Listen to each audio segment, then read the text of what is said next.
po tayo. Live, live, live. Teka, gano'n natin dito. Live.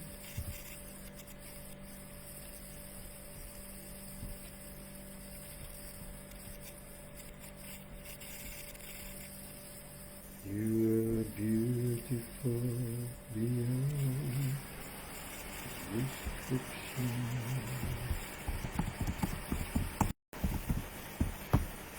Too wonderful.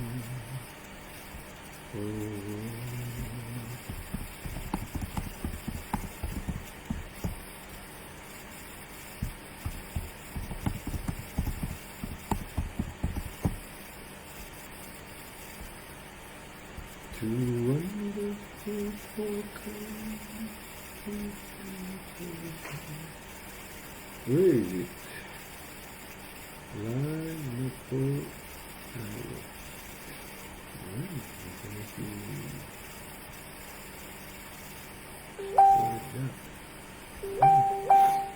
Yan, alright. Alright. Where is it?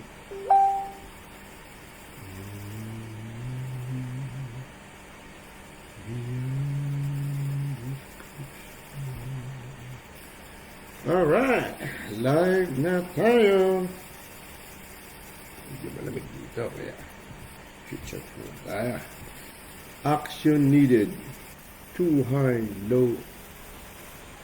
PFS. What is that? Too high, low.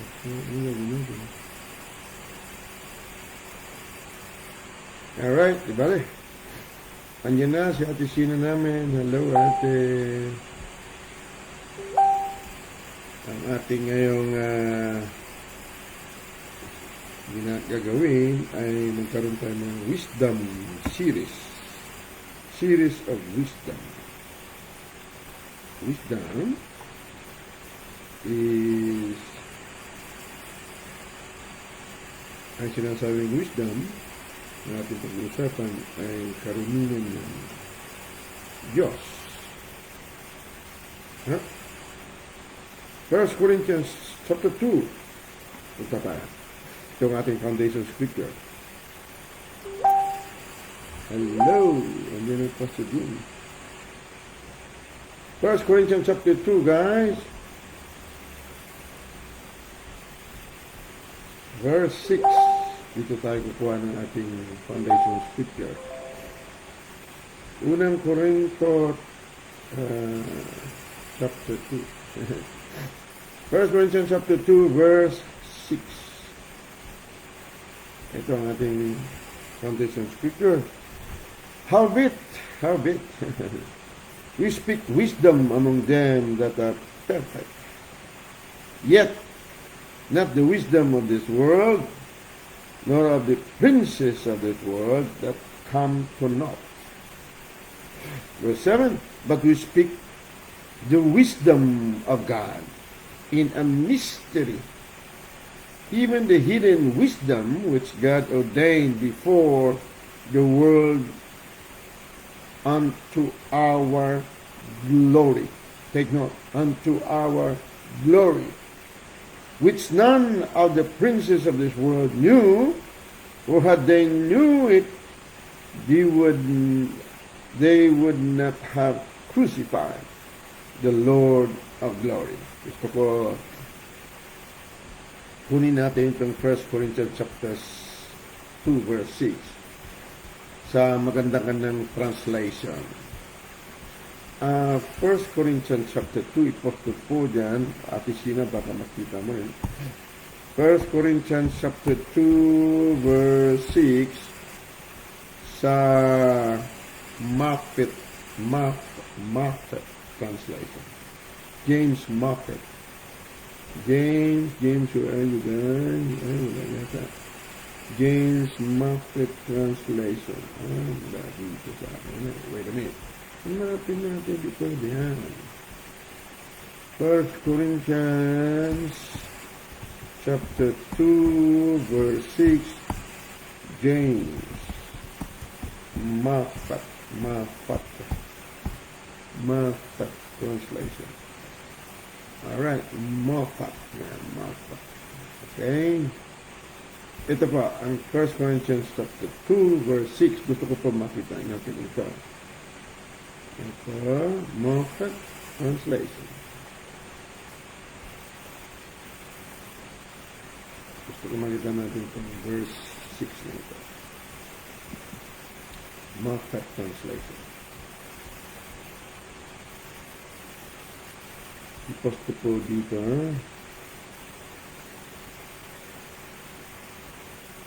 Yeah, okay. King James Version, pinost niya Abyssinia. Pero gusto ko po makita natin itong Moffat translation. Yan po. We do discuss wisdom with those who are mature only. It is not the wisdom of this world or of the dethroned powers who rule this world. Hindi ito karunungan ng mga dethroned. Dethroned means wala na sila sa trono. Wala na po sila sa paghahari. Wala na po silang kakayanan maghari, mamuno, o manggulat. Alright?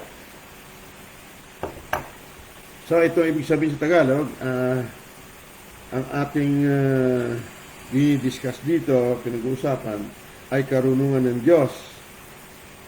At ito ay para sa mga mature, perfect. Kumbaga, hindi po ito karunungan ng mundo. Kahit na karunungan pa, hindi din ito karunungan ng mga pinalay sa trono ng mga anghel. Si Satanas po, kasama ang kanyang mga alipores, nung natukso nila si Eva, at nakuha nila ang karapatan ng unang Adan, umupo po sila sa trono dito sa mundo. Kaya ang tawag sa kanila ay Diyos ng sanglibutan. Ngunit, nung dumating ang wisdom, nagkatawang tao, ang wisdom o salita ng Diyos, at nanahan kasama natin. Sa original, nanahan sa loob natin, doon natanggal sa trono itong Diyos ng sanglibutan. Itong sinasabing sanglibutan po, ito yung sistema, kaisipan, kamalayan, imahinasyon na pinatatakbo ni Satanas. So, lahat ng sakop ng sistema nito, o sistema na sinasabing sanglibutan, sila po ay sakop ng Diyos ng sanglibutan. Kaya, sinususugan natin araw at gabi ito, dahil napakarami po nating kapatiran, napakaraming anak ng Diyos, Kristiyano, sila mismo ang daluyan ng takot, pangamba, kawalang kasiguruhan na siyang pinamumunuan ng Diyos ng sanglibutan. So, hanggat may naririto tayo sa lupa, kapatid, araw at gabi, anuman siya, sino man siya, anuman ang posisyon niya sa kanilang denominasyon, tutuligsain natin, wawasakin natin ang kanilang haka, na sila'y likas na makasalanan kahit sila patay ng COVID at kung ano-anong mga kalamidad. Dahil sila mismo, lalo na ang mga nagpipreach, ang daluyan ng takot at kamatayan, mawala na sa trono, kapatid. Nagagalit ang iba, umaalis sa group chat dahil ayaw nila marinig ang tunay nilang kapangyarihan, ang tunay nilang katauhan. Pero dito, kapatid, umalis ka sa pagkikinig kung hindi mo kaya tanggapin ang tunay mong kapangyarihan. Ngunit dito, hindi kami titigil. Dahil umaasa kami, minsan masali ka sa pakikinig at malaman mo na wala na palang kakayanan itong mga dethroned powers. Hindi isang power, dethroned powers who rule this world. Why are they still ruling this world? Bakit patuloy po sila naghahari sa mundo? Bakit? Dahil ang mga anak ng Diyos hindi po alam na dethroned na sila. Hindi alam na wala na sila sa trono.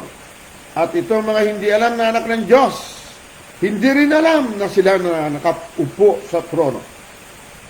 Efeso chapter 1 verse 17 pababa.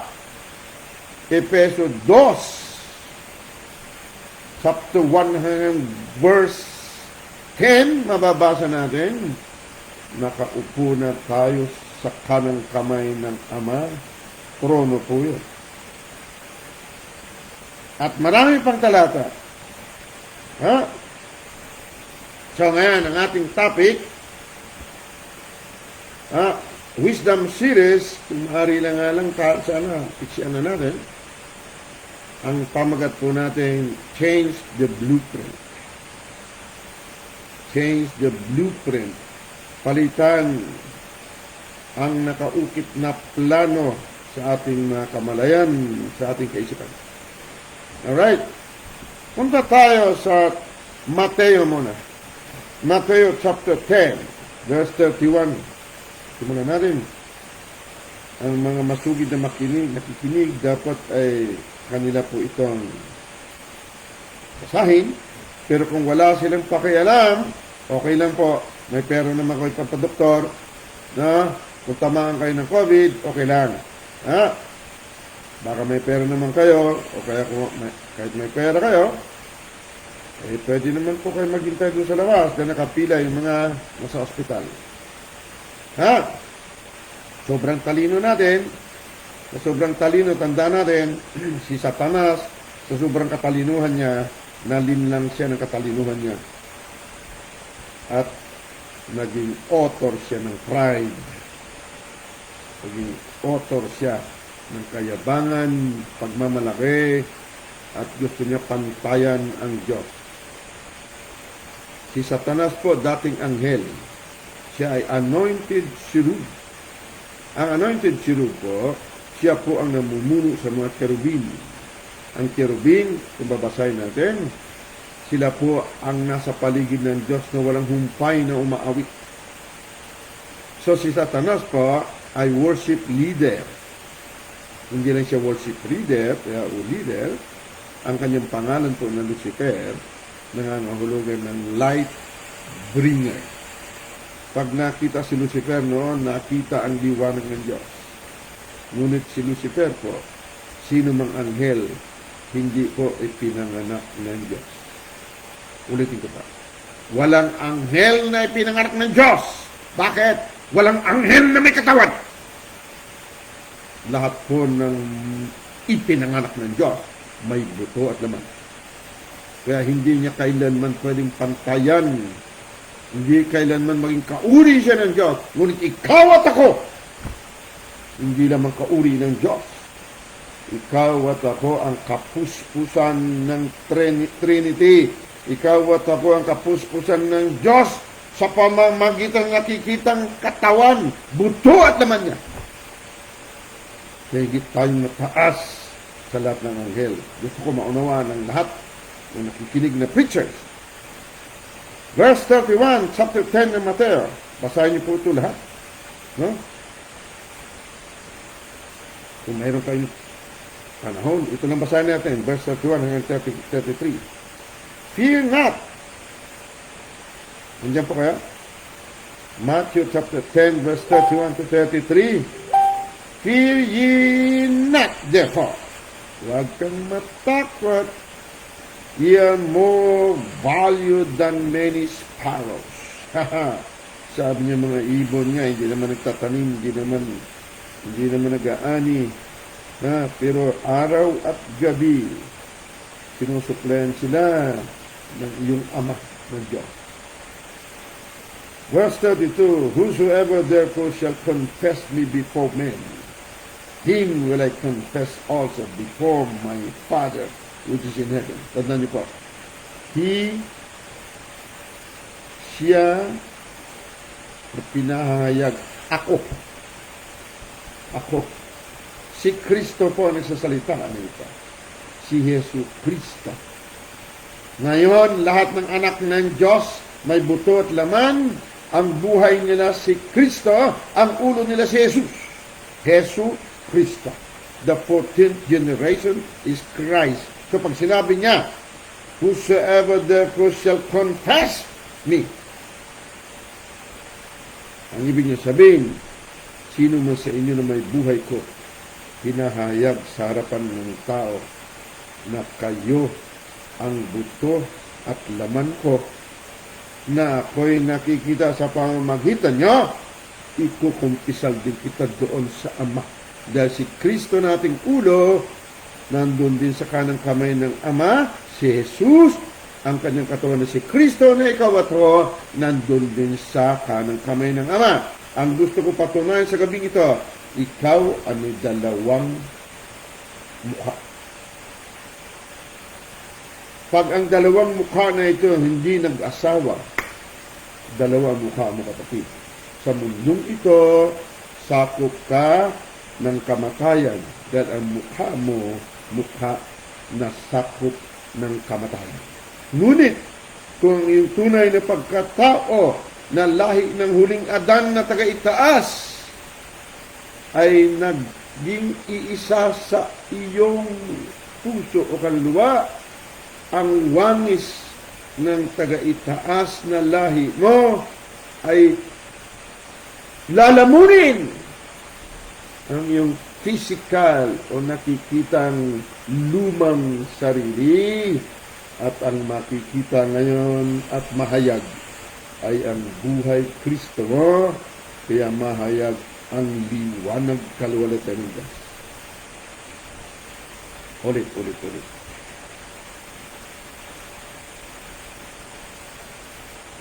Ang bawat Kristiyano po mayroong dalawang katauhan. Dalawang mukha. Ang luma niyang mukha o katauhan na likas na makasalanan, at ang kanyang ikalawang katauhan, the second man, na wangis larawan ng hindi nakikitang Diyos. Siya ay si Kristo Jesus. Ang buhay ng Kristiyano ay si Kristo. In Him we live, sa Kanya tayo nabubuhay. In Him we move, sa Kanya tayo gumagalaw sa mundo ito. And in Him we have our being. Sa Kanya rin ang ating pagkatao o siya ang ating pagkatao. Ngunit, hanggat hindi alam ng anak ng Diyos na ito na ganyan ang kanyang katauhan, mananaig at mananaig itong aura niya na pinaghaharian ng dethroned powers.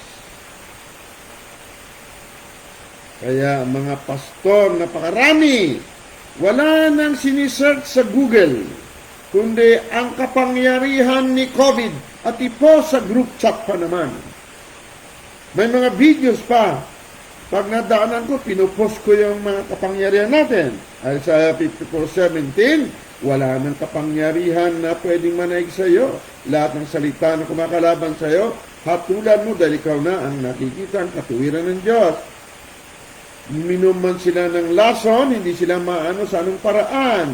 Ibig sabihin, magpabakuna man sila. Kung ito ang kanilang kamalayan, hindi sila maano kailanman dahil hindi na sila ipinanganak sa dugo at laman, kundi ng Espiritu. Pero bukas ulit, bisitahin ko yung group chat, naroon ulit si pastor, nagpupot na kung ano-anong COVID. Baka may mga pastor nakikinig, pakiusap.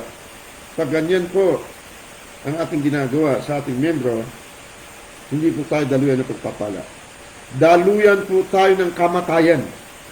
Daluyan tayo ng takot daluyan tayo ng kalamidad, daluyan tayo ng kamatayan. Gaano ka kawalang hiya, gaano ka kawalang mudo, gaano ka kawalang kwenta na anak ng Diyos. Ha? Imbis na ipangaral mo ang ating tunay na katauhan at kapangyarihan, ang katauhan at kapangyarihan ni COVID ang iyong tinututukan at yung ituro mo sa iyong members. Ha? So kapag hindi mo raw kinumpis ka o kinumpisal o inihayag sa harapan ng tao ang tunay na ikaw, sabi ni Kristo, kapag hindi mo, sabi niya, pinahayag ako sa harapan ng tao, hindi rin kita maipapahayag sa Ama doon sa langit. Ibig sabihin, kung ano ang pinahintulutan mo sa lupa, yun lang mapahintulutan sa langit. Pinahintulutan mo ang iyong lumang katauhan sa lupa, yan din ang mapahintulutan sa langit. Hindi kailanman makukontra ng Ama. Bakit? Lahat ng may buto at laman na may buhay Kristo, sila po ang may authority dito sa mundong nakikita. Verse 33, but whosoever shall deny me before men, him will I also deny before my Father which is in heaven. Masakit ng katotohanan, pero kung sa reliyon mo ito, pag intindihin, pag hindi raw, ikaw naman, nanginom ka pa ng 2 botong beer, kinakahiya ka tuloy ni Kristo sa langit. The kingdom of heaven is not of meat and drink, kapatid. Hindi ganyan ang ibig niya sabihin. Ang ibig niya sabihin, ang katauhan mo. Iharap mo. Ikumpisal mo sa mga tao. Sabihin mo, sino ka? At tulad ng ginawa ni John G. Lake, pumunta sila sa Africa dahil sobrang marami ng virus doon pinapatay na nagnanakngat ang katawan ng tao. Pumunta sila doon. Pinaghahawakan nila nang wala silang PPE. Ang mga halos mamatay na. O yung mga mamatay na, binubuhat na dalhin sa morgue. Nagulat ang mga doktor. Wala kayo kahit tuwantes, anong ginagawa niyo, mamatay kayo. Sabi niya, no. Anak kami ng Diyos. Pinagpisal niya sa tao. Sino siya? Sabi niya, kunin mo ang virus, kunin mo na, ilagay mo sa palad ko. Silipin mo na ang microscope. Paglagay sa palad, kita nila ang mikrobyo, grabe. No? Pero, biglang nangamatay. Bakit? But they confess the true state. Ang tunay nilang katauhan, pinahayag nila sa tao. Alright? May napulot na kaya? Ang ating pamagat, change the blueprint. Ano ang blueprint? Ang blueprint ay kapag nagpagawa ka ng bahay o mansyon o ano man, mayroong plano, blueprint tawag mo, building o kaya kalsada, blueprint tawag mo. Na? Itong blueprint dito sa loob na tayo ay kayang-kaya ni kamatayan, na tayo kayang-kaya ni COVID. Palitan. Paano palitan? Makinig ka pa din. Hinig. Alright? So, nandiyan ka. Gusto ko may unawan natin, katulad halimbawa, itong pagkaunawa natin dati na dapat ay ating improve dito sa James chapter 4. Dito natin kunin. James chapter 4.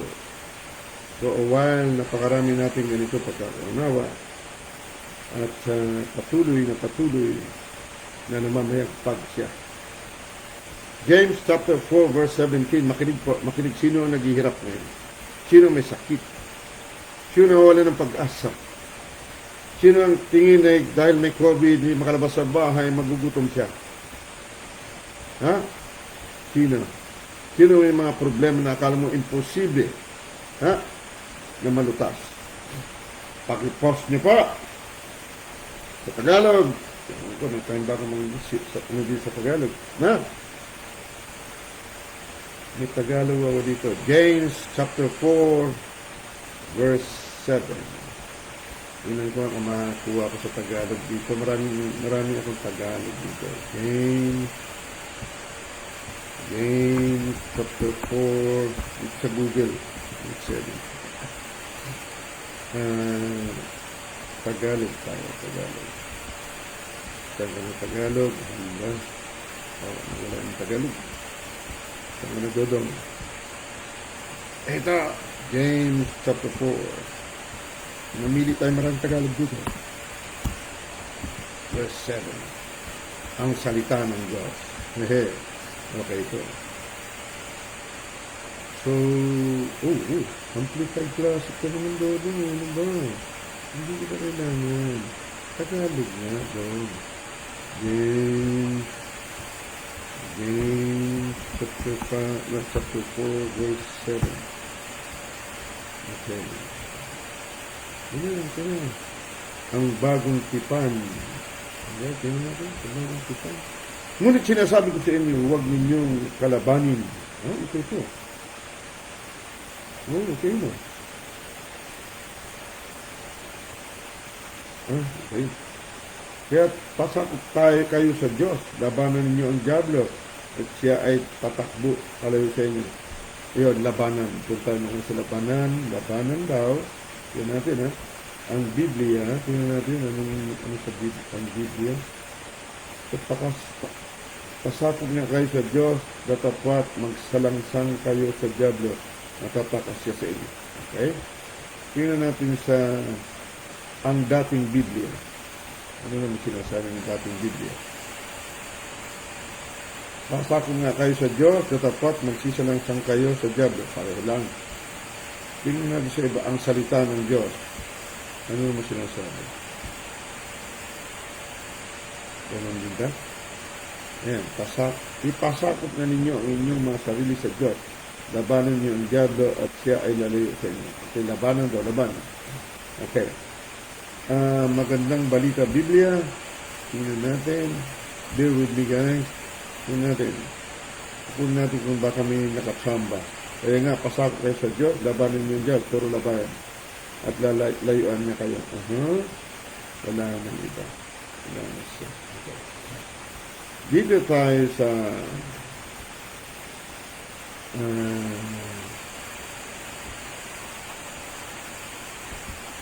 Amplified version to English. Amplified Classic. Tingnan natin. Amplified Classic Edition. Okay. Yan natin. So be subject to God, resist the devil, stand from against him, he will flee. No. Ano kayo guys? Sa King James Version, may salitang resist. Pakipot niya. Marahil hindi natin na pupuna ng matagal na panahon na kung paano nire-resist mo ang anumang problema, anumang demonyo, anumang kalamidad, lalo po siya nag-persist. What you resist,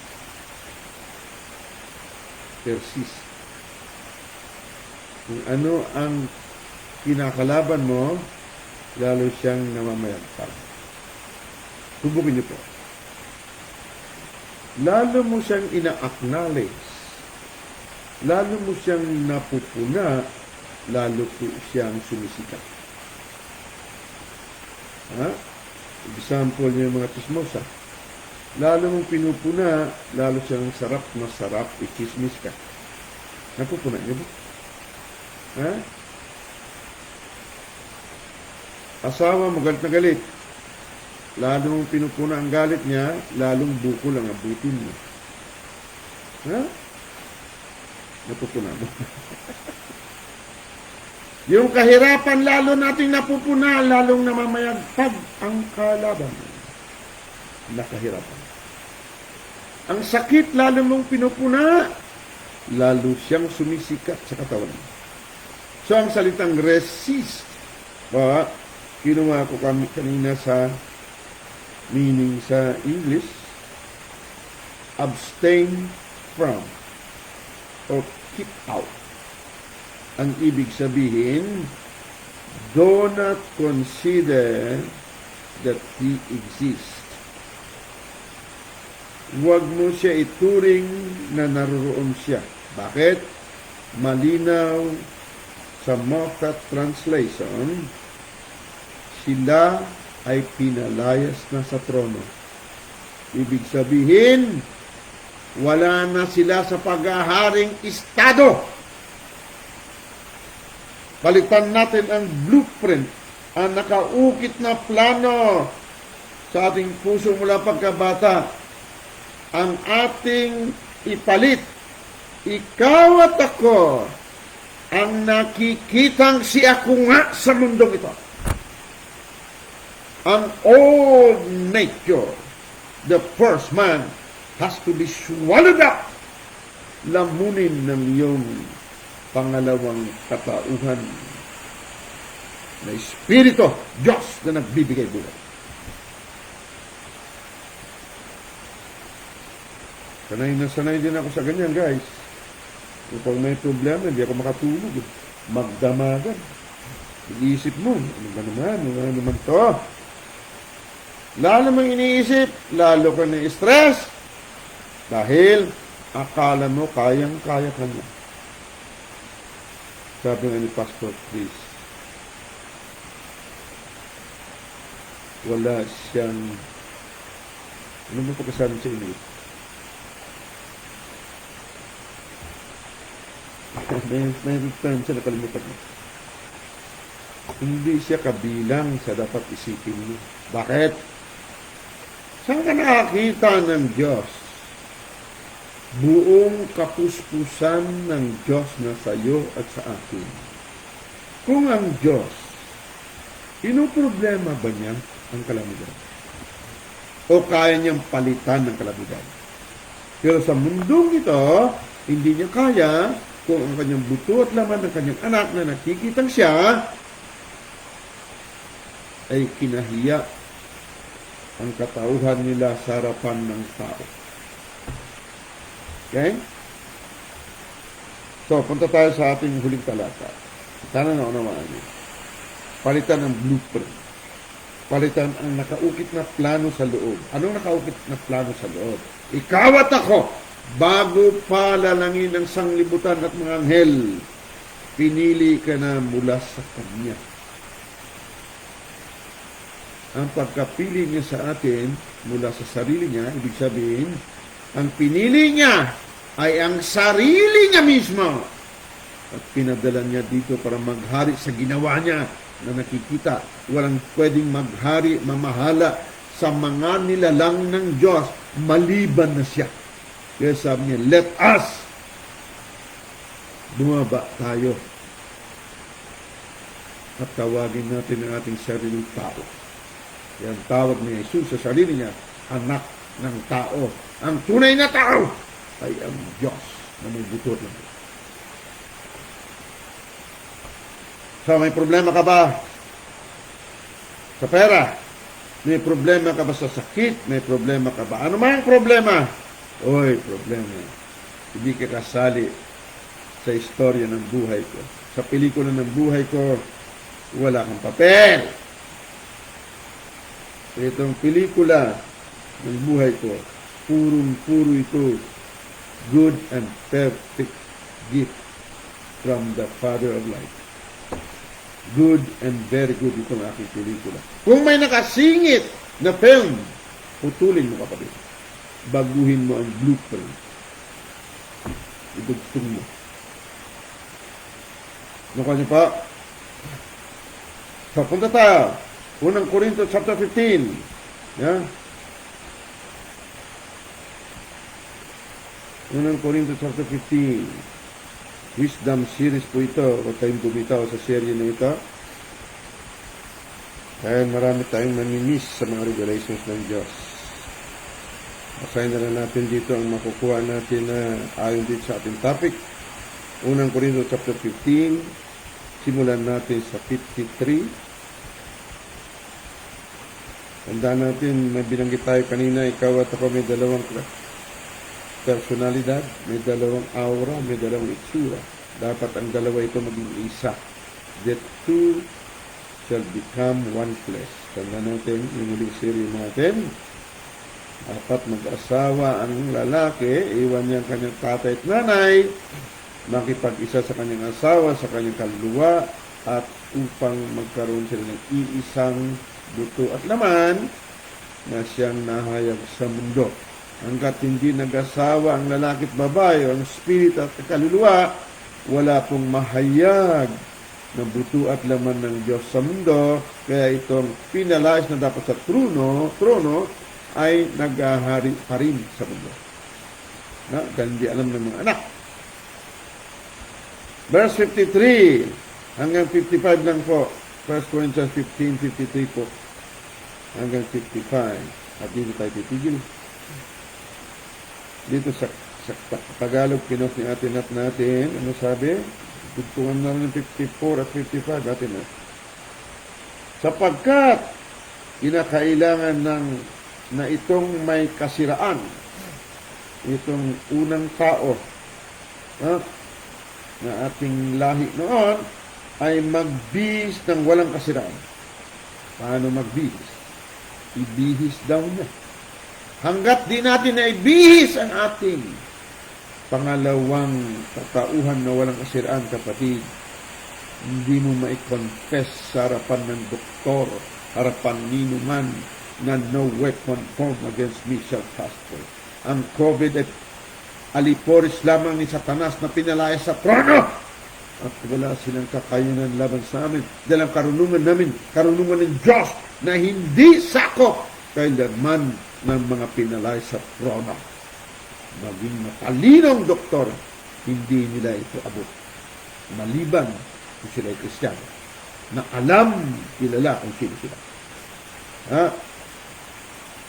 Sapagkat kinakailangan na itong may kasiraan ay magbihis ng walang kasiraan, at itong may kamatayan ay magbihis ng walang kamatayan. Pag nangyari ito, sabi sa verse 54, anong sabi niya? Verse 54, sabi dito, datapat, pagka itong may kasiraan ay mabihisan ng walang kasiraan, at itong may kamatayan ay mabihisan ng walang kamatayan, kung magkagayon ay mangyayari ang wikang nasusulat, nilamon ng pagtatagumpay ang kamatayan. Kaya tinuya sa verse 55 si kamatayan, oh kamatayan, oh, saan naroon kamatayan ng iyong pagtatagumpay? Saka, nasaan ka? Kami ang salot sa kamatayan. Pag ang iyong aura, unang tao na lahi ng unang Adan, ay hindi nalamon ng pagkatao mong espiritu na nagbibigay buhay, lalamunin ka ng kamatayan. Change the blueprint sa papanong paraan. Itong imahinasyon mo. Itong kaisipan, kamalayan mo, panaigin mo. Panaigin natin na tayo ang buto at laman o nakikitang katauhan ng ating Ama. Si Kristo hindi niya kinahiya sabihin, kaya't batuin siya ng lahat ng Hudyo, ako at ang Ama iisa. Ngunit bandang huli nagtanong mismo ang kanyang disipulo si Felipe, Malaw na tayo nagsasama, Felipe. Hindi mo pa rin kilala ang kaharap mo. Hinahanap mo pa rin ang Ama. Hindi mo pa rin ba naunawaan na pag nakita mo ako, nakita mo ang Ama? Dahil ang Ama, ang nakikitang Ama, ikaw at ako. Pag hindi mo makumpisal sa mundo yan, kapatid, hindi ka na makumpisal sa taas ng ating ulong sa Jesus. Lalamunin ka ng kamatayan. Yung COVID mo ito, maliit na ipis ito, kapatid. Hindi kahit maliit na ipis, papatayin ka niyan. Kung patuloy ka maniniwala na ikay tao lamang, ang unang katauhan mo, corruptible. Tingnan mo dyan. Huh? Sa verse 53, sapagkat kinakailangan na itong may kasiraan, may kabulukan, ay magbihis ng walang kasiraan sa paanong paraan ang iyong as within, so without, kung nasa loob yan makita sa labas, kung anong kaisipan mo sa loob mo. Yan ang iyong aura sa mundo. Ano ang kaisipan mo sa loob mo? Anong imahinasyon mo sa loob mo? Ano ang iyong nakikitang picture ng katauhan mo sa loob? Nagniningning ba ang tingin mo sa sarili mo? Sa kaluwalhatian? Tingin mo ba ikaw ang nakikitang Diyos Ama? Dahil ang anak, kaya tinawag siyang anak, dahil nakikita siya. Pero ang buhay niya, buhay ay buhay ako nga, buhay Ama. Yan ba ang pagkaunawa natin o hindi? Kapatid, hindi po tinutuligsa ang iyong doktrina na maladimuno.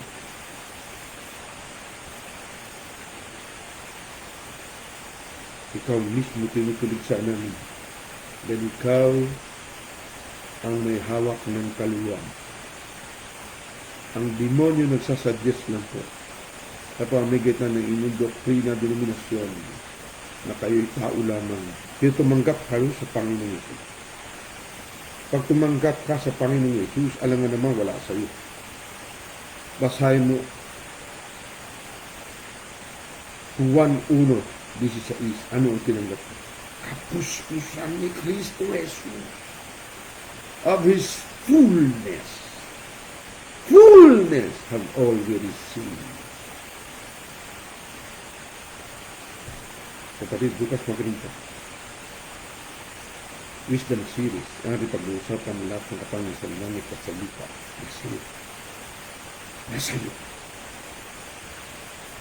Alright? Hindi po ito denominasyon, hindi ito doktrina.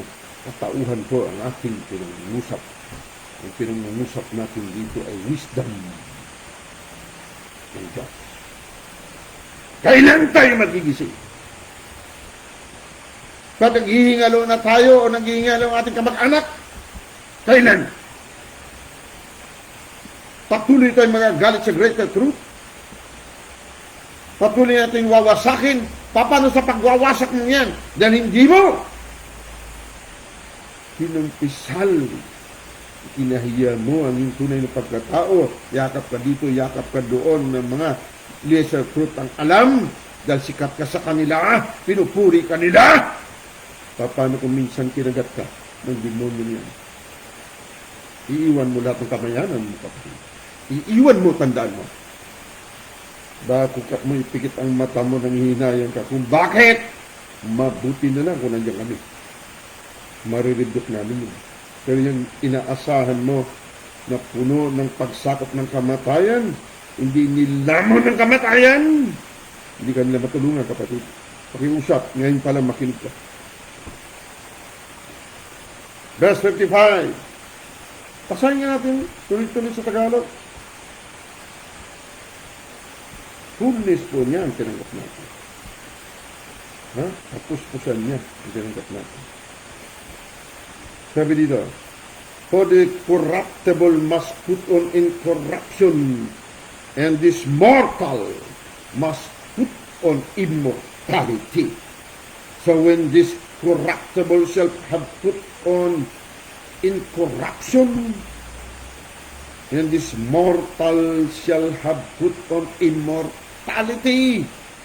then shall be brought to pass the saying that is written. May sulat ito, kapatid. Ang blueprint nito nakasulat, kapatid.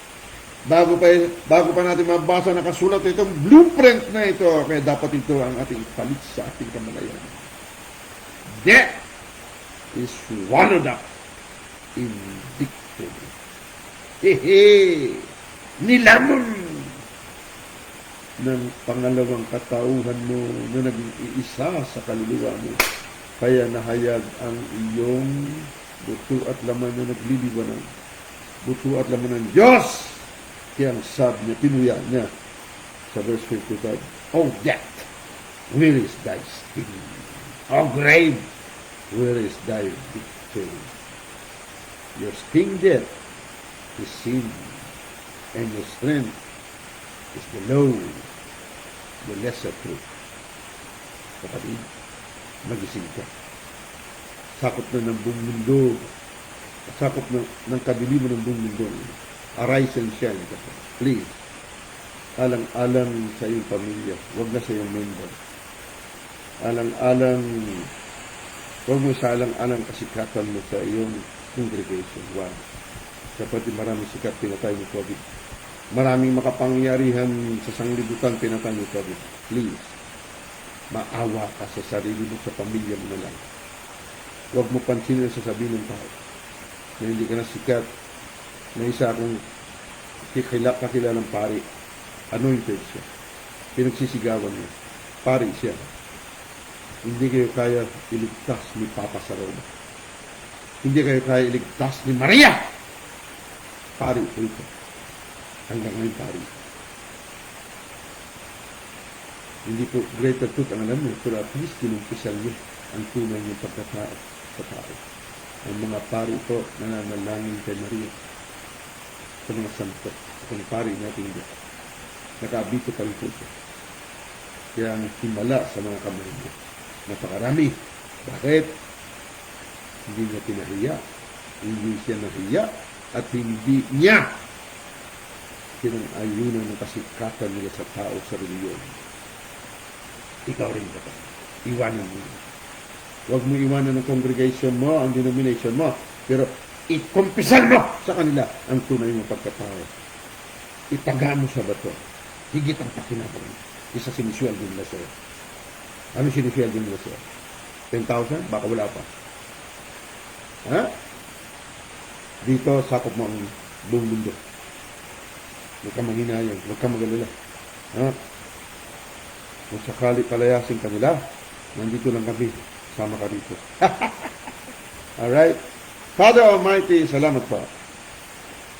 We will always look at your blueprint. Ang blueprint mo, ang aming hindi man bigla, ngunit papalitan namin ang lahat ng nakaukit na plano na inukit nila sa aming puso mula pagkabata. Dahil ngayon alam mo namin ang katutunan. Salamat, Abba, Daddy. We bless you. We honor you.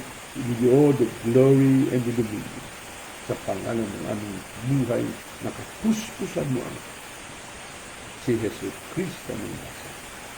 Amen. Angels of God will dispatch you guys in Jesus' mighty name. Go forth. Bantayan nyo ang hangin at ang video ng ito.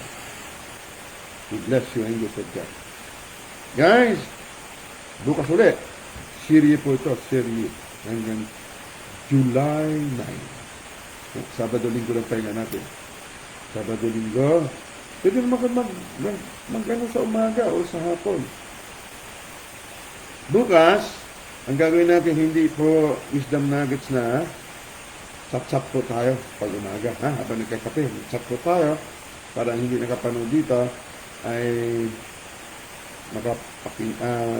makikita ng teaching. Guys, please. Panahon na para bumangon tayo ginising sa kamatayan.